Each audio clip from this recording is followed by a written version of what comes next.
Hey everyone, this is Carolyn Hennesy, and you are watching the Break It Down show. Yeah, we're on the Break It Down show here, and I'm hoping that the sound is just something's weird with the sound. I'm going to try to fix that while we're talking. But Okay. If you don't know Carolyn, of course you know Carolyn. I mean, come on, she's Well, been around for a long time, from General Hospital and a bunch of other things.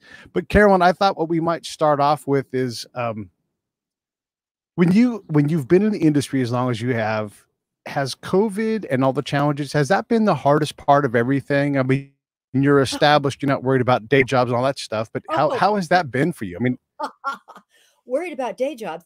Listen, actors are gypsies, and unless you're, Tom Hanks or Helen Mirren, you're always worried about a day job. So, we kind of go from one to another. I'm so lucky that I've got General Hospital, which has been back since July.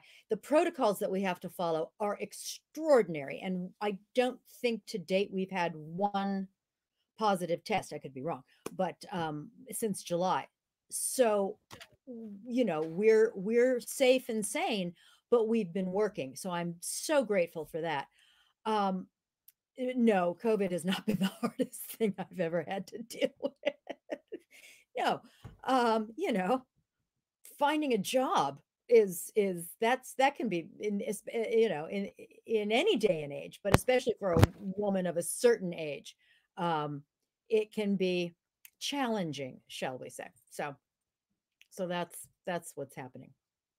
right. That's been a little difficult. But again, the writers at General Hospital seem to love Diane Miller, as do the fans, and for that I am oh so grateful. I hit my knees every morning, as they say.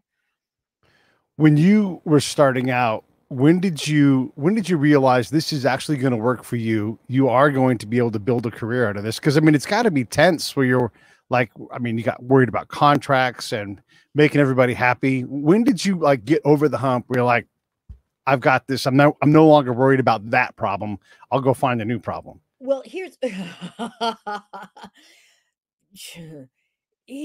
what I got over, because the contracts thing and the finding a job thing and the continuing oh, hello, something's happening, something technical is happening, the continuing to find a job, that whole aspect. Listen, that's still very much a part of my life, but what I got over years ago was, am I any good? Am I just kind of a pretender and trying to convince everyone that I know what I'm doing? I got over that, and that's really the big hurdle. That's the big kind of mental psychological hurdle that I think a lot of actors don't get over.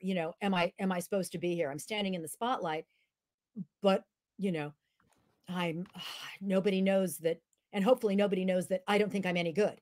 That a lot of actors suffer from that, and I got over that kind of quickly. So as a result, I enjoy watching myself, because a lot of actors don't. They don't want to see what they've done. They don't want to see the mistakes, and it's like, oh, I couldn't care less. I love seeing the mistakes, and I love seeing the good parts, and I'm very comfortable saying, yes, yeah, I got this. And as a result, when I go onto a set or on location, it's for years now, it's been my mantra that my job is, if they've hired me, they know I can act. So my job now is now to make everybody else's job easier.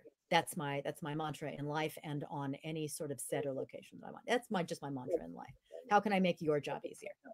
And that seems to work very well. That, I mean, that's pretty incredible, because you think about what it means to be someone who does daytime drama.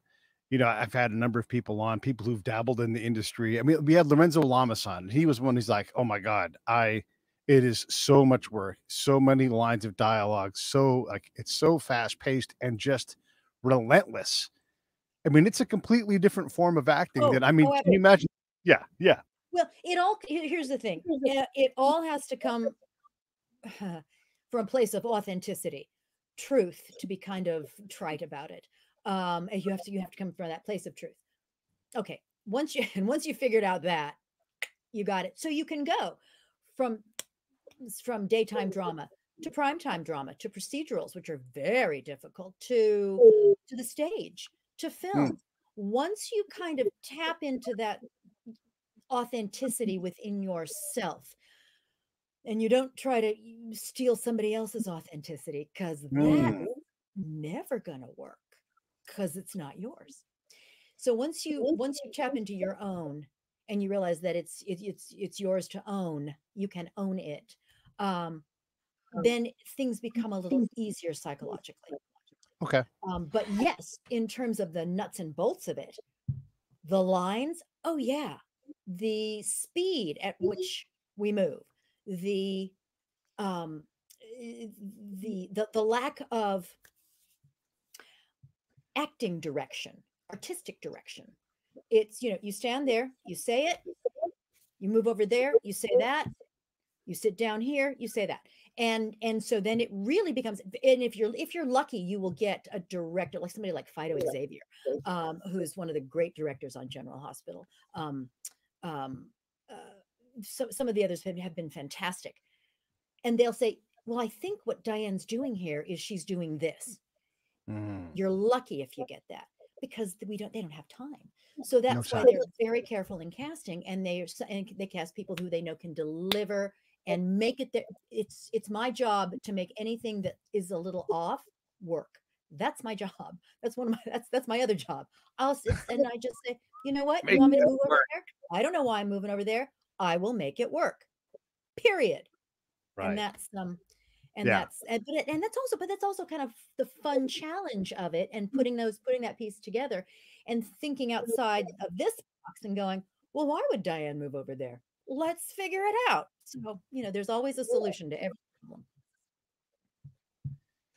That's fantastic. How much I guess improvisation is there in the lines? I mean, the lines are written, you're chewing through them. Is it pretty constant? I mean, you are kind of free forming, right? Well, here's the thing. I always, when somebody asks me about am I able to ad lib, I always refer to Laura Wright, who plays Carly, who is a stickler, and she's got that kind of, you know, steel trap for a brain. She can memorize and have it be comma perfect, word for word perfect. And I am in awe of her. And she said on panels that we've been on together, she said, well, the writers have written it, and it's my job to honor what they've written. And it's like, and I'm just like, good for her, because she can do that. I can't. And I love the writers, and they do write so beautifully for Diane. But sometimes I call it garbage memory. It goes in one day and it's out the next, and it's in the next, and it's out the next. And people will come up and say, hey, you remember when you said that? It's like, no, I don't. I do not remember it at all. But there's so much coming at me, so much that I've got to get through, that sometimes I'll stumble on the syntax of a sentence, or I will stumble on a word, and it's like, I'm just lucky that I've got a decent enough vocabulary that I can pluck another word out. And if it means the same, or if it sounds good or better, they let me just keep going. They've also understood that in creating Diane, because again, Diane Miller was supposed to be a 2-day role. That was it. And that was 14 years ago. Yes. 14 years ago, and now over 500 episodes. So I never knew whether I was coming or going. So I would always really strive to make Diane very much my own creation, along with Bob Guza, who was the head writer at the time, and Jill Phelps, who was the executive producer at the time, and Elizabeth Cordy. They all sort of saw something in Diane. But as a result, it's like she's like this creation. She didn't come into the world fully formed. We've been creating her, and part of that is that improvisational thing that Diane does, that infusing of humor and wit, and she takes no prisoners. And so I've been able to kind of spice up everything that Diane says with a lot of that. So I love it. Yes, this is a lot of improvisation on my part. So this is I had Kate Linder on the show the other day. For those who don't know, she's from Young and the Restless. Right. Everybody loves her. And she talked about the same thing. When she first got her gig as her part on Young and the Restless, it was a temporary contract. And it got, and if you were to pick something unlikely to happen, it's, you know, the maid becomes a major player in this thing. And it's, you just never know.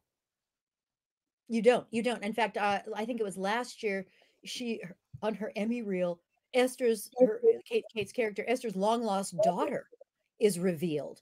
And Kate was able to just have some really beautiful, very touching, emotional scenes, which she was very connected to.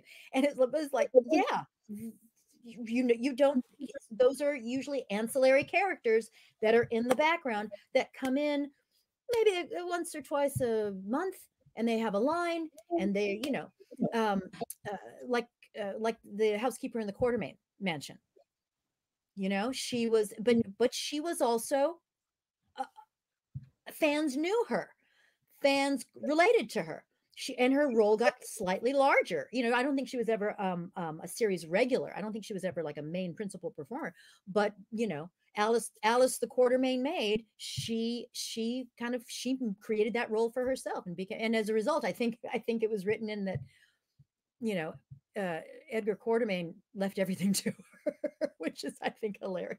So how much writing do you need now for your character? I mean, you've played her for 500 episodes. Can you almost write the responses yourself anyhow? Yes. Yes, I can. And the very first day, or one of the very first shows that I did with Maurice Benard as Sonny, I sort of put a little extra spin on what Diane was saying. Nice. And was very forceful. And the voice came over the loudspeaker and said, Diane can't talk to Sonny like that, or he'll kill her, because he's the mob boss. And I went, okay, I'll tone it down a little bit, but this now has to be kind of my own creation. And as a result, again, here comes that ad lib here, that process. I was able to kind of get a lot of that in. And I, fortunately for me, because Maurice Benard and Steve Burton both have such pull really on the show, they are so huge in the world of daytime and so beloved that they both responded very well to it initially.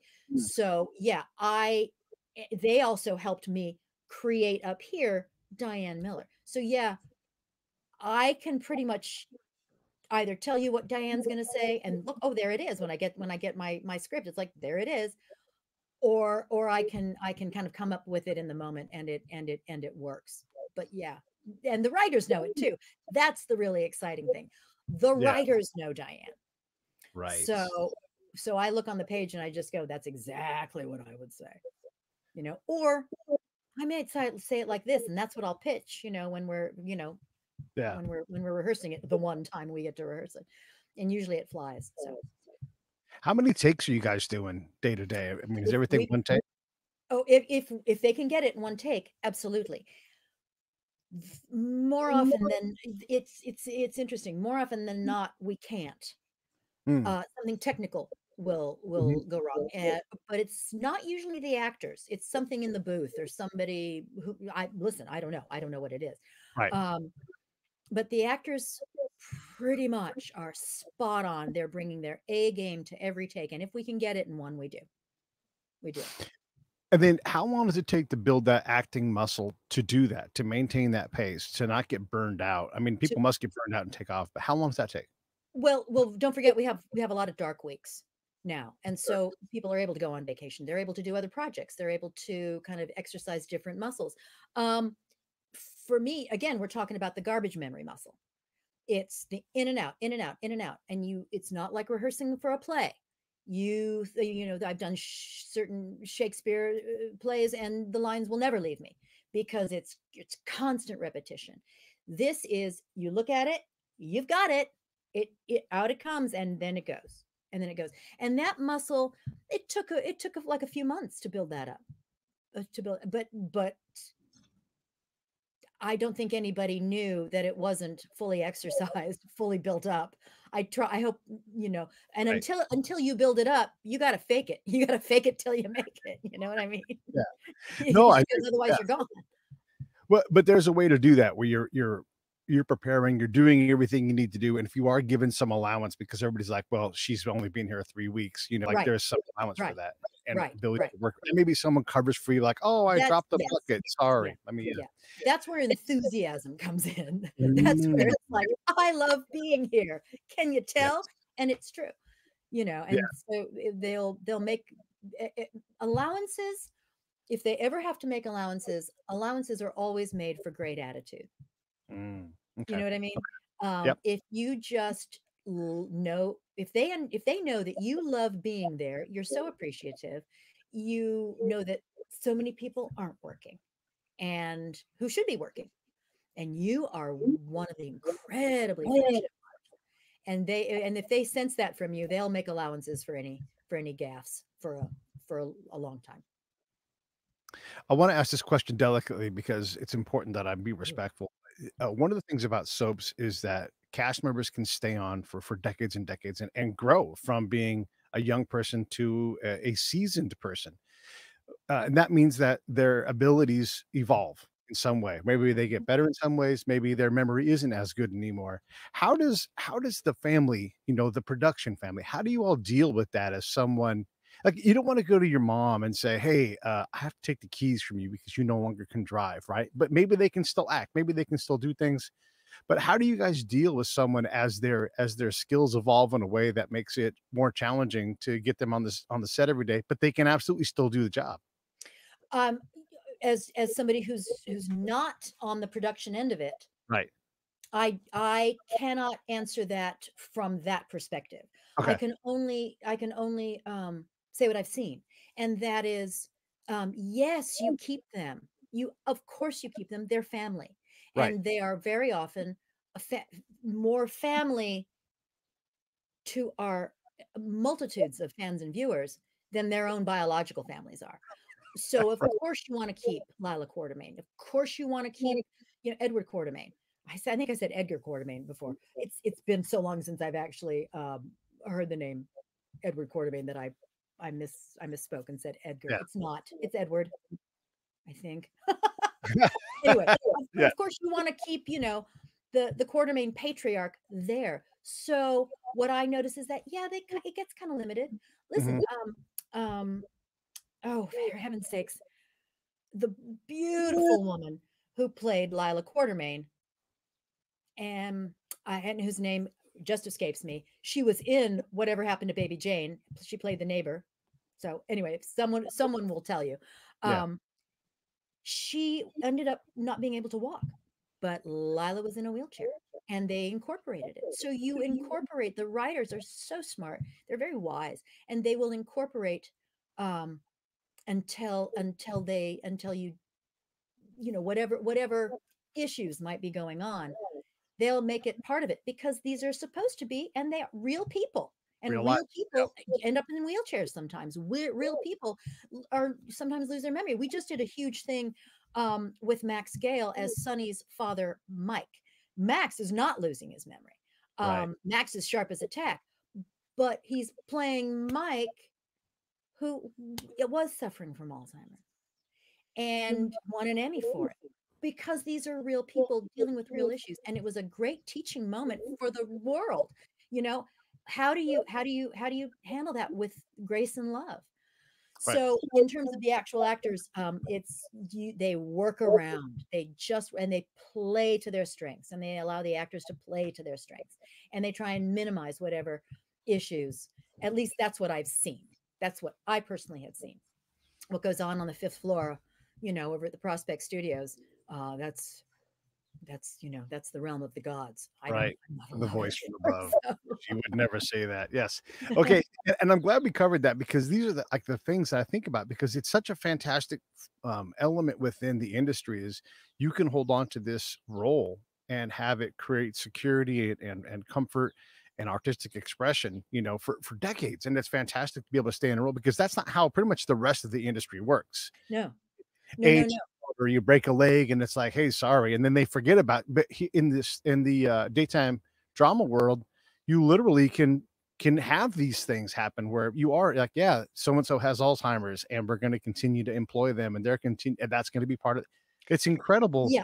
Yes. I don't know that we've actually employed any actors. I'm sure we would, that actually are suffering from Alzheimer's or are Right. suffering from a degenerative memory issue. But like, for instance, when somebody discovers that they're pregnant, Yeah. okay, they're usually pregnant on the show. When Yeah. somebody, like, I think Laura Wright broke her leg or broke a bone in her lower leg, and she was on a little scooter with her leg. Okay, they're going to write it in. They're going Yeah. to write it in because they don't want to lose the actor. It's and people have issues, and that's what's, you know, that, I mean, on a soap they're usually much more exaggerated. You know, I mean, I don't know what reason they gave for Carly having broken a bone, but you know, it could be something like she was racing across hot lava to, you know, rescue her daughter who was being kidnapped in a helicopter. Who, you know, Right. it's, I mean, soap goes big. Yeah. So But why is that possible in the daytime drama world, but it's a lot less likely in the rest of them? Sure, pregnancies, we all remember, we've seen, you know, any number of characters actually have a pregnancy and they hide it right. in some way, but just in general, the, you know, the ability to hold on to someone for again decades, that is just not common. I mean, cartoon characters in The Simpsons, sure, but Right, that's cartoon. right. But those characters never age. Right. And the characters on soaps can be a child one moment, and then they will kind of let go of that child actor sometimes, often.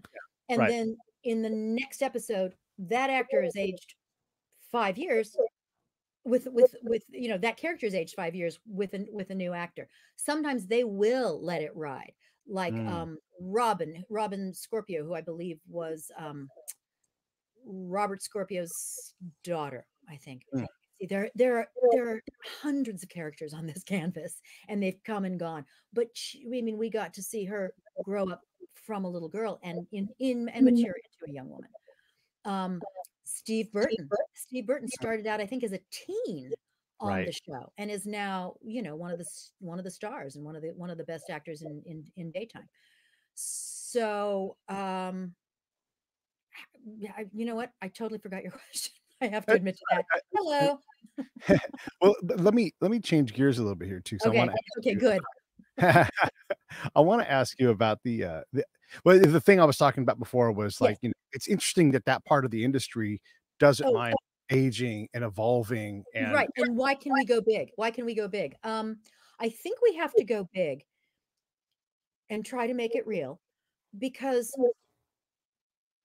there are only basically like 7 story scenarios, Mm, and we've covered them all again and again yeah, and again. And how do we make it compelling television? How do yeah, we make it watchable? How do we make, you know, somebody coming back as a twin that looks nothing like the original? How do we make that work? And and this actor's no longer available. How do we make his storyline continue to work? Um, this actor now has a different face. You know, how do we make it work? And so it's a challenge for the writers as well. And it's also, you know, make it compelling, go big or go home, because we've seen a lot of it before. Again, for the last 50 years, 59 years in General Hospital. So we've seen a lot of it. How do we find a way to make it fresh? That's a challenge. And they do it. They do it.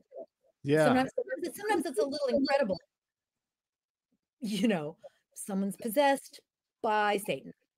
yes. Someone has to have an exorcism.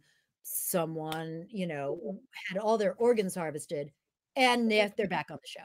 So, I mean, how do we, because it's like you can't turn away. You have to watch, and you have to watch how they make it plausible. So it's a lot of fun.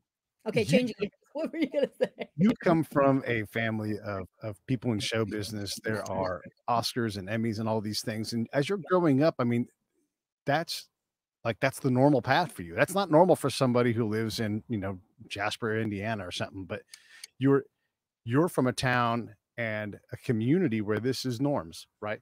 So what kind of pressure does that put on someone who's coming up trying to get a gig? You know, there's the pressure of like not leaning on the family name, or hey, get me in the door, and just trying to prove yourself always, always, always. Talk a little bit about that, because I'm curious how that goes. And then ultimately you get recognized at the peak of your profession. And what does that mean? Yeah. Well, I did have a sort of behind the scenes production royalty um, upbringing, because my father was an Academy Award winning production designer. He won for Fantastic Voyage and when in 1966 when I was 4. Yes, do the math. And so as I say, I'm the only person that I know personally who grew up rehearsing their Oscar speech, holding one. Right. And then my father was nominated 2 more times. So yeah, I was a studio brat. As I say, I walked onto my first soundstage at the age of 4, and I said, I don't know what happens here, but I'm gonna do it. I don't know what it is. I'm gonna do it. Period. It just, I was lucky that I happened to have a penchant for acting. But no one in my family either pressured and or wanted me necessarily to be an actor. And my father passed away when I was 19. So I was studying in London. I had to come back. So I didn't have him once I was ready to open the door. I had to do everything on my own. My aunt is an actress, but was not interested, I guess, in helping. So I could not rely on her. So everything that I've done, even though I had this behind the camera pedigree, and my father was terribly beloved. I mean, he was just worshipped because of the way he interacted with everyone, not necessarily actors, because, you know, actors, God love them, take or leave, but the crew, the lifeblood of any production, any production. It's not who's above the title. It's everyone that's on the end credit scroll. They are the lifeblood and the bones and the muscles and the sinews of any body of work. That's them. And so my father was beloved because he understood that, and he imprinted that on me from probably when I was in the womb. It's like, you I don't care what you want to be. If you go into this business, the crew's your family, and they will love you and or make your life miserable depending on how you treat them. And you don't treat them well because they're going to do things for you. You treat them well because they're smarter than you, they're better educated than you, they're better read than you. Their morals are often their moral compasses points north far more often than anybody you meet in front of the camera. And I'll be damned, but he was true. My father always spoke true, and as a result, I love that I work with. They quickly become family, and again, it feeds into that mantra of how can I make your life easier? How can I make your life easier? What can I do? Because I want to be asked back. Yeah. And word goes around very quickly. Oh, and there boy. are a lot of talented people out there, but you have the right attitude, you'll be one of the ones that's asked back. So yeah, I had to do it I had to do it all on my own. But yeah, I did it all on my own. So that's groovy. I will say this, when I first started coming up, and my father's name was, because my father again passed in 81, when I started working and people found out that I was Dale Hennessy's daughter, it was not like, oh, here, let's give you this role. It was, do you need any lumber? Do you need anything painted? Do you want any props? It was all the behind the scenes stuff. Like, what can we do for you as his daughter, which was really, really lovely. It's like, yeah, okay, I'll take a Yeah, set. that's neat to hear, because again, in the industry of show business, you know, in baseball, there can be some physical traits that are passed along, and then you're in early and you're getting coached at a higher level throughout. But that doesn't necessarily bear out in Hollywood. And matter of fact, it might even be worse, that you have too many trappings of that Hollywood royalty, and it can, you know, we all know people. We can think of people that didn't survive or got chewed up in the blender pretty bad. Yeah, made bad choices Right. because because things might have been handed to them. Bad choices were available. I mean, if and bad choices were available. Listen, bad choices have been available to me, but I credit my dad. You know, I credit my dad in this industry for keeping my head screwed on straight. I have something in my eye, and I'm not quite sure what it is. Yeah, my father, and even though again he passed when I was still in my teens, my late teens, the lessons were they make up a core part of my brain. A core part of my brain. How do you describe those lessons? I mean, again, you're a teenager, right? Your brain barely works, but something's passed on to you. How did he choose to give you these messages? Well, he would just. I remember kind of where he was in the house that I grew up in, and he'd just sort of stand there and say, "Look, if you're going to do this, if you're going to choose this path in this industry, not a behind the scenes path, and not in any other industry, then you take to heart, you know, you're not a phony. You are authentic. You are real with people. You treat people better than you would treat yourself. You respect. That was like, that's the key word. That's the key word. Respect and understand what everybody else does and why when there's a lull on set and you're hurrying up and waiting, because I've seen people kind of go, what the heck? Why are we waiting? It's a two-line scene. It's like, and I say, look around on this set. We may be idle. We may be sitting in our little chairs. We may be sitting at Video Village. There's something that's in a crisis somewhere on this set that someone is working their ass off to fix right now. Right. So throttle back, and just play it cool. Bring a book, bring your knitting, play it cool. Because it's unless they've called a 5-minute break. Right. And I'm speaking more along the lines of like a television show or a film right now. Right. But because on the soap, it's things get fixed very quickly. There's never really a lull. But anytime, anything else that I've done, it's a different animal. And there's a lot of, you get ready, you get to your director's chair and you sit and you wait. And they're working on the lighting. There's a sound issue. The camera can't fit through this door. They've got what's happening over here? There's always something going on. Not no one is 100% idle. And there's never 100% idleness on a film or a television set, on like a primetime set. Someone's always working.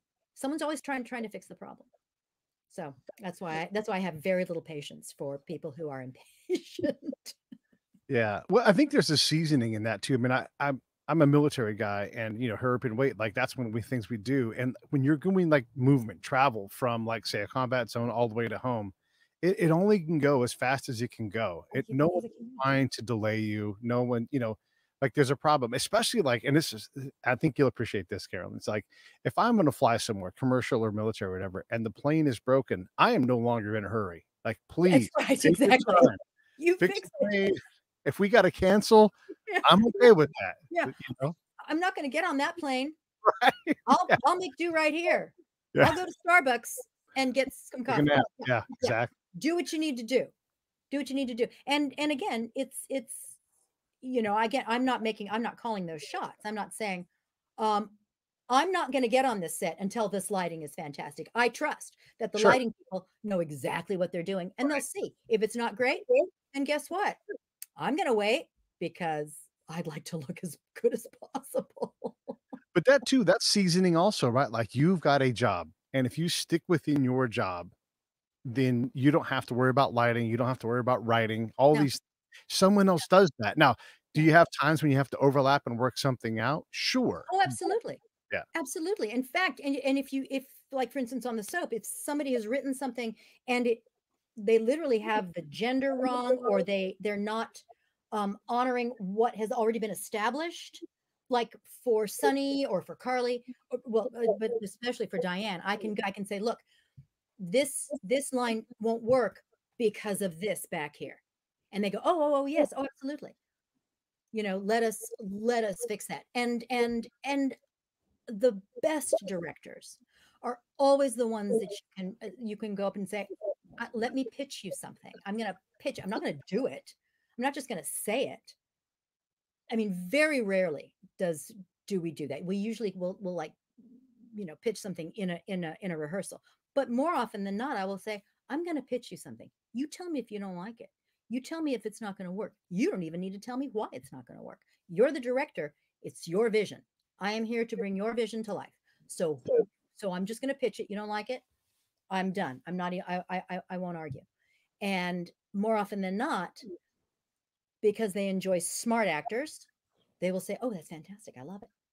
And sometimes they will say, can't do that because this is coming up and you don't know it in the next episode. It's like, oh, fine, great, fine. Yeah. But they, or maybe they have another place where that idea works. They appreciate thinking individuals. I want to talk a little bit about Studio City, because this is the evolution of what your marketplace is. I mean, Sean Kanan says, hey, I want to do this other project. And we had him on the show yesterday and we raved about you, but I'm fixing my hair and I don't know what I'm doing. Sorry. I'm just looking at my head going, what? Sean Kanan. Yes, Sean Kanan. I love Sean Kanan. Okay. Yes. And so he's like, look, I don't want to have to always go out and chase jobs and sit in on auditions. Of course I do those things, but why don't I create something? I have the ability to now, and say, look at what else I can do, so that people go, huh? And it's like, really, it's this incredible creative experience, but it's also a marketing tool, and not just for him, but for all of you. I mean, for everybody. You got nominated for an Emmy from being on this thing. Yes, I did. Listen, with any luck, it'll happen again. Who knows? Yeah. What happened? Because the writing's that good.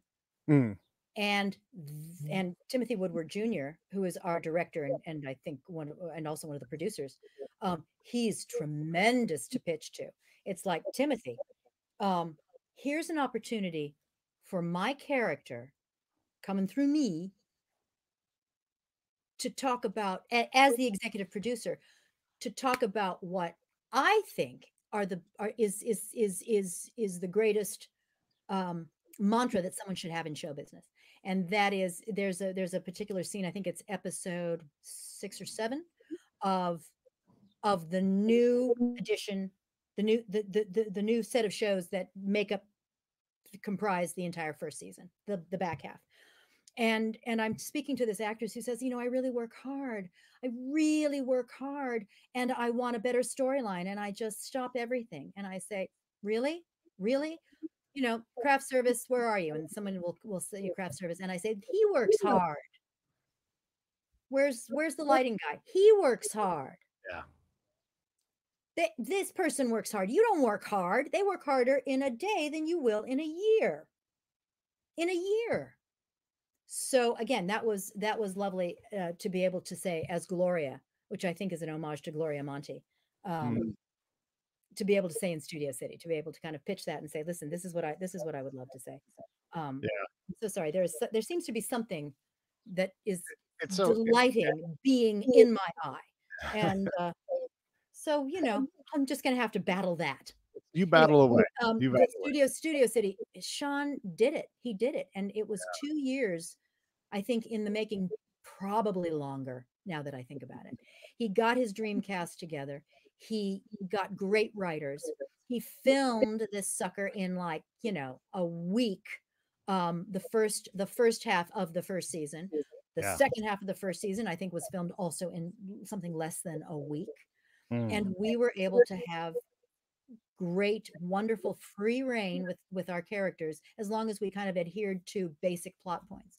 And he knew in casting what he wanted. Sarah Joy Brown, who is just tremendous in the role of his sister. Tristan Rogers, who won the Emmy, and rightfully so, as his father, who is but not his biological father. And they get into that in the show. And he's battling cancer, and stunning performances. Sean, stunning performances, really great. And again, he's a human being. He happens to be a soap actor. We see that part of his life, but soap actors are also human beings. It turns out. As it surprise. Yeah. So it's a great kind of look within, you know, it's like a Russian doll Right. of a series. You know, you take it apart, there's something else inside. You go deeper and deeper until you get that fine, you know, that little nugget inside. And for those who are interested in Studio City, you can watch it on Amazon Prime. There's the link for it right there, and check that out. Yeah, it's neat. And when I described it to Sean, I said the best way I can do it is someone from the outside is it's sort of like a Gary Shandling show version, but with daytime Yeah. drama as the setting. So you get Yeah. to see like they do the shot and they pull back, and all of a sudden you're behind the cameras and they're talking about a date or whatever it is. Yeah. Um, when he pitches you on this idea, how much of a favor is this? I mean, how do you make the decision to because this is not an established format, right? Like this is not like, oh, this is a winner of a project. So at some point you're deciding, is this time? Well, first of all, it's Sean. And Sean and I have Okay. worked together. Yeah, that carries a tremendous amount of weight. And Okay. three things. It's Sean. The material was fantastic, and it started out actually as a full-blown comedy. I think the original name was The Bubble. And Mm, and then credit to the writers, the producers, and Sean. He put some pathos in it, put some real gravitas in it with Tristan's character and you know, some other characters in this first season. So it goes high and low. So Sean, the writing, and also you never say no. No is a mm. very important word in this industry, and knowing when to say no. So let me amend that. It's you have to know when to say no.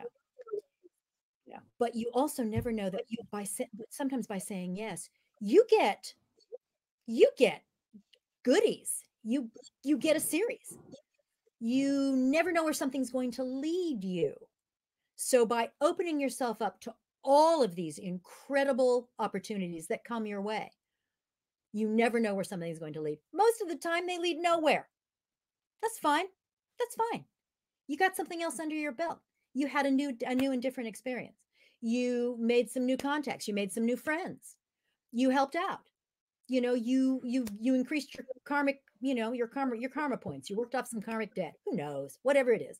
But and listen, there come things to me and to everybody where you just go, no, I'm sorry, I can't do that. You know, I mean, I'm not going to audition for a play reading for your theater company.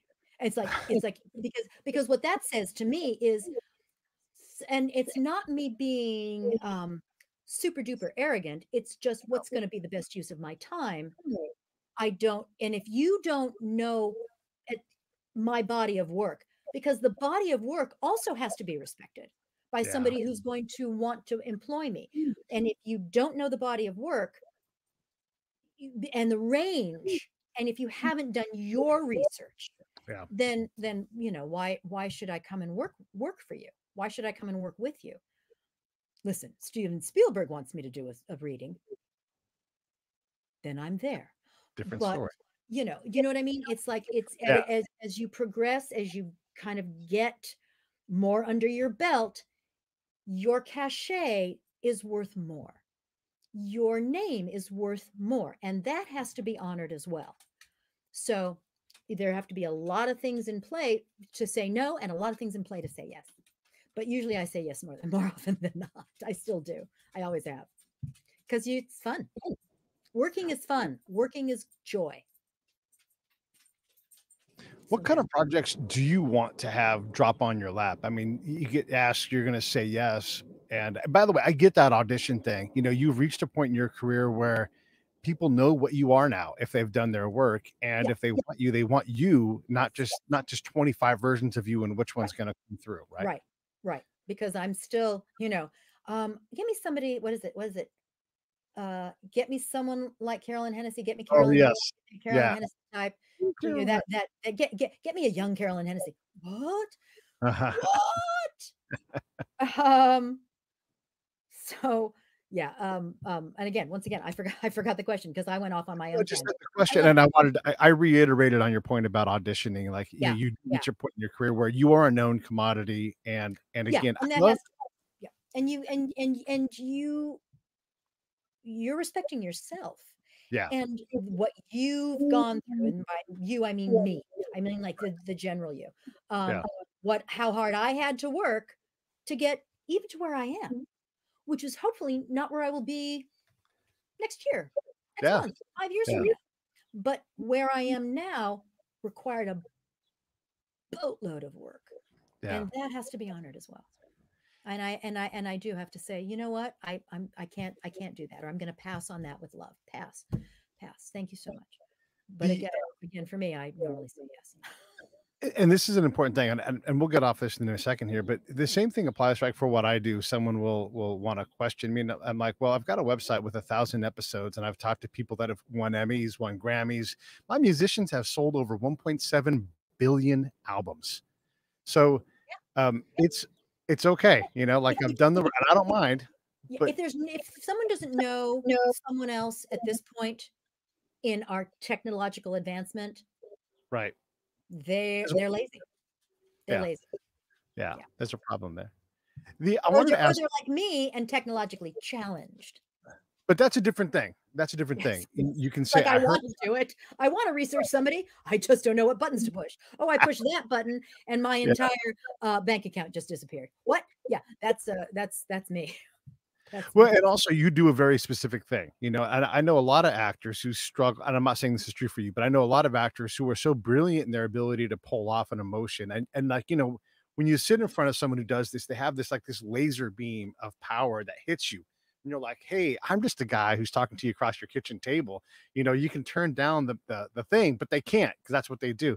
But that same person can't work an ATM machine, or they're Right. like the Right. simplest things. And you must know people like this. They're like, I know. they're so great at emoting. There are a lot of savants, in Yeah. Hollywood. I can do one thing.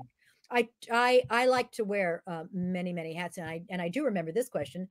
Okay, what would I love if it dropped into my lap? I'll forget and then I'll remember.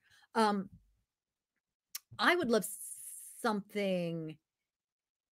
Listen, I always love comedy, and I try to infuse everything I do with a little bit of comedy, because people do try to see humor. Even the most hardened hearts do often recognize humor. They try to expel humor. So I love anything funny, but I also would love to be handed something very vulnerable, um, a victim of something.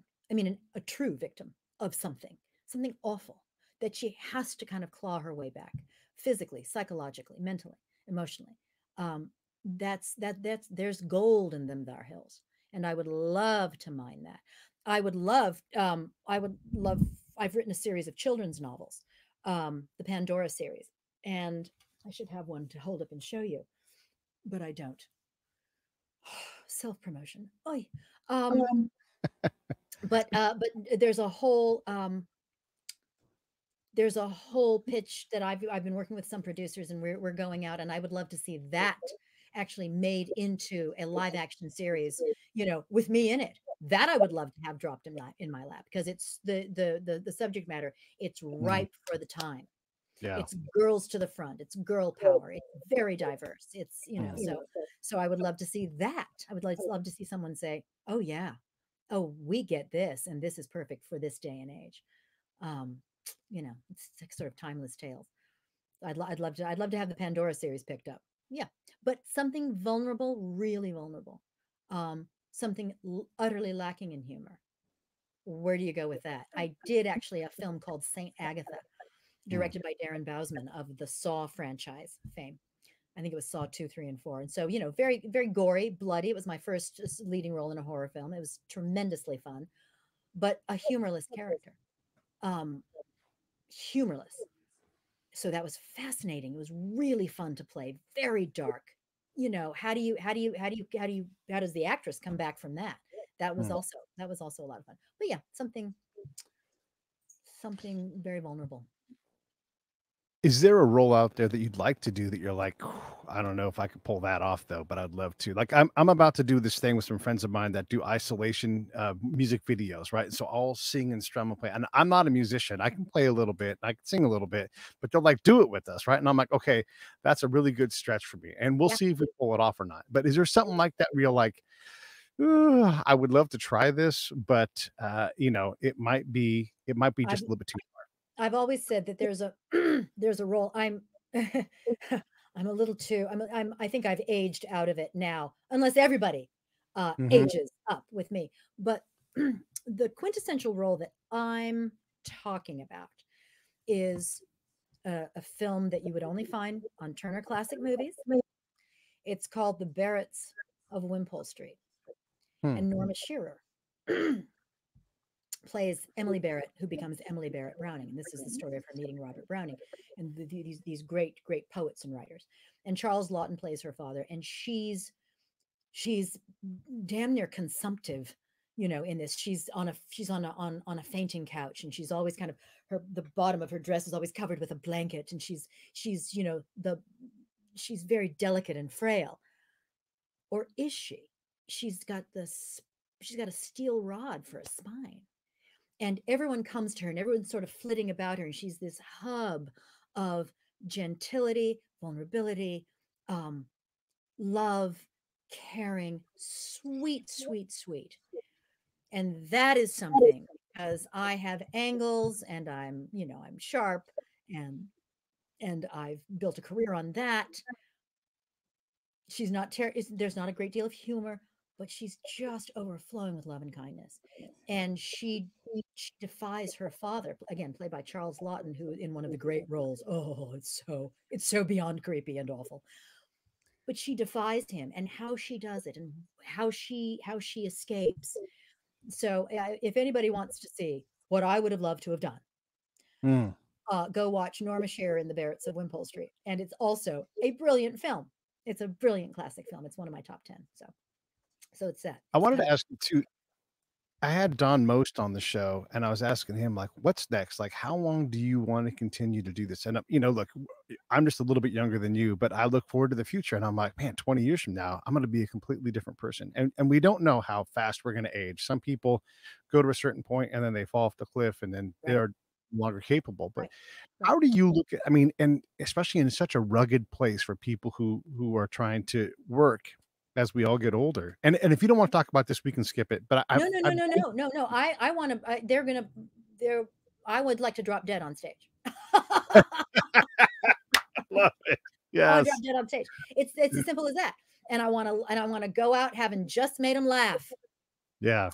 Yeah. Um, Yeah, I would. I was recently in actually about 3 or 4 years ago in a play called Masterclass, where I played the Mhm.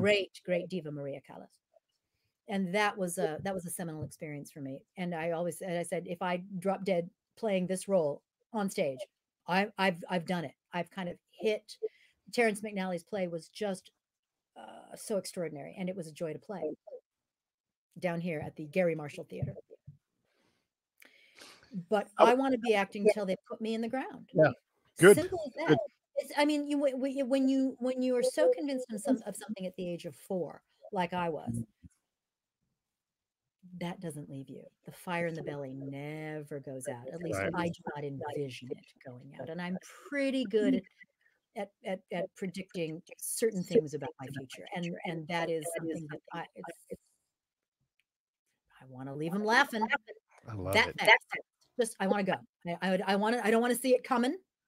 But I'd Yeah. like to be, maybe, you know, unfortunately, if it's on the set of a film and I've already been established, it will cost the production some money to recast and reshoot. But you know Yeah. what? Yeah, I'd like to. I'd like that, either that, or I stay very healthy, working out on a trapeze. So it's either trapeze or, you know, drop dead on stage. Yeah, your trapeze workouts were Yeah, mentioned, yeah. yesterday too. And this is the thing is that, in, you know, a couple of decades back, we would be old already, you know, we're in Oh, our I 50s, know. Oh, I know. but no longer. Like, you can go out, put on some blue jeans and go dance and everything, and everybody's like, "Look at those people having fun." And it's not like it Absolutely. was, you know, We would, yes. I don't know that we would be, well, listen, if it was, 1776 or, the 16, 15, 14, 1300s, we'd be dead. Yeah. Or we would be having, been cast aside, Right. left to die on the side of the road, Yeah. or we would be revered as elders, but Mm. more than likely we would be dead. Yeah. So yeah, 50 is the new 20, Right. new 20. Yeah. Yeah. Especially if you take care of yourself and you laugh a lot and you have a great attitude, you can, Right. you can sport some frown lines or some, what do they call them? 11s, Uh-huh. or whatever's going on. And you could wear a gunny sack walking down the street and people will just go, well, what's that? I Yeah. want some of that.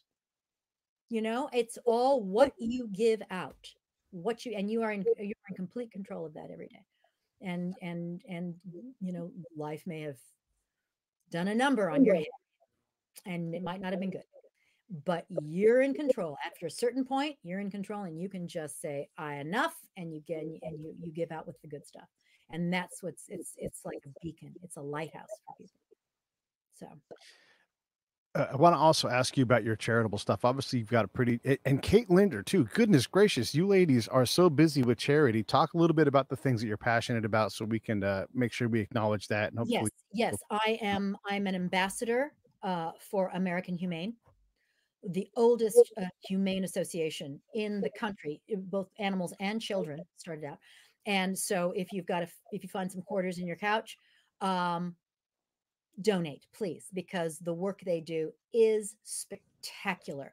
And 98 cents, I think it's something like between 90 or 98 cents of every dollar, not 2 cents or 20 cents, it's in the 90s, goes to the animals, goes directly to rescue, rehabilitate, joins soldiers with military dogs, bring them home. Soldiers suffering from PTSD, they've got all of those programs.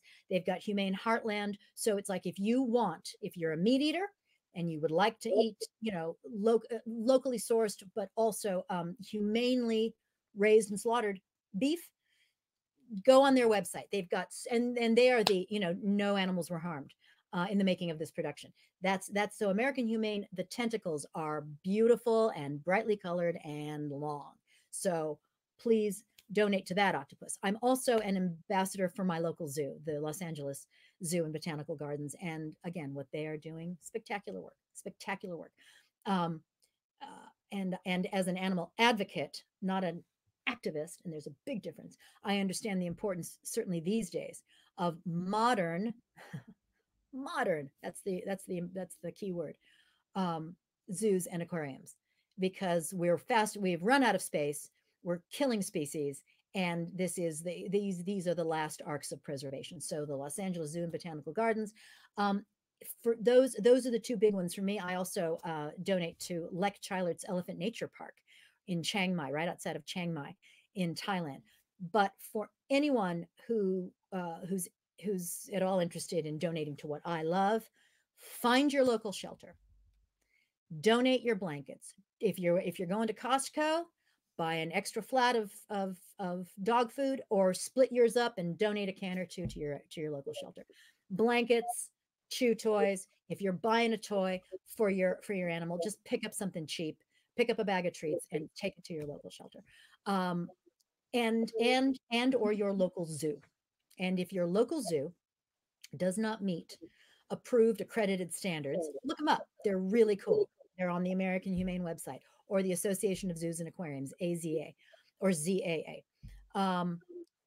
If they don't meet those standards, write a letter. Talk to the curator of the zoo collection. Talk to the CEO or the chairman.